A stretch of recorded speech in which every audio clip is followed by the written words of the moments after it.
Hello guys! Welcome to our video. So for today, mayroon tayong i-interviewin na isang teacher dito sa US, galing Philippines. Of course, tatanungin natin ano yung mga experiences as a teacher here in the US, ano yung mga challenges, success, at saka ano yung maipapayo niya or ma-advise sa mga teachers na pupunta dito sa US. So, nandito si Ma'am. Ano yung pangalan mo, Ma'am? Ako pala si Miss Charm Nazareno from Cadiz, Negros Occidental.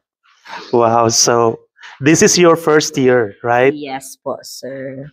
So, my first question, ano yung mga challenges na na-encounter mo dito as a teacher in the US? Challenges siguro kasi bago pa ako dito and at the same time, I'm a new J1 teacher and this is my first year here.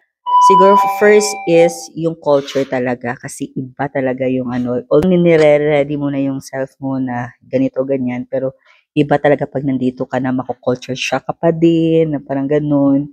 And then at the same time is yung pag nasa actual na nagtuturo ka, yung challenging sa akin is yung classroom management, yung paano mo i-deal yung mga bata, pero ano lang, siguro yun talaga yung first na even, di ba sir, yung first year mo, yung paano mo i-manage yung classroom mo, yung klase mo, yung ganun. Wow, so very relatable, no? Makarelate tayo sa mga bago dito.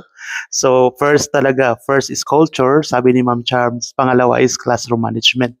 So, po yung pangalawa, ano naman ang yung success dito within a year? Ano yung success story? Success ka ba?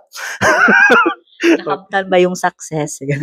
siguro for now dahil 1 year pa lang, at least meron ng parang progress, may improvement kasi yung first na parang yung start na nagtuturo ka parang trial and error sa mga bagay-bagay, but with the help ng admin, ng mga coaches, meron din kaming mentor dito at yung mga mababait na mga principal na tinutulungan talaga kami na paano namin mapaganda and ma-improve yung aming pagtuturo dito. And then they're here to help us na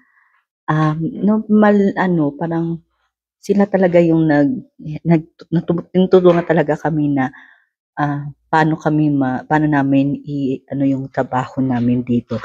And ano pa nga yun, so yung success is siguro in terms naman sa mga bata, yung makikita mo na kahit pa meron kang natulungan and meron na nag-improve, and then dun yung sa mga bata na challenging sa iyo, and then it turned out na sila pa yung mga student na nakaka-appreciate sa iyo. All right, so thank you so much, Ma'am Charm. So first, no, pag nandito ka, you have to, yung success niya, mayroon talagang support system dito, yung mga admin, at saka yung paano mo mag-build ka ng connection sa mga bata or relationship. So for this time, last question, what advice can you give to the teachers who are coming to the US? Siguro is kailangan magbaon ng lakas ng loob at magbaon ng maraming pasensya kasi dapat yung patience mo sa lahat ng bagay, sa trabaho mo, sa mga bata, and then dapat maging piliin mo lang, choose your own battle. So, hindi lahat ng mga kailangan mong i-deal na parang take it personal. So, gawin mo lang yung trabaho mo and then mahalin mo lang yung trabaho mo and at the same time, mahalin mo lang yung mga bata kasi pag minahal mo yung mga bata, mamahalin ka rin nila. Ganon. Wow, napaka-nice na sagot ni Ma'am Charm. So thank you so much for your time, Ma'am Charm, sa ating interview. Very short but very meaningful and of course truthful. So bye-bye for now. Thank you so much for watching.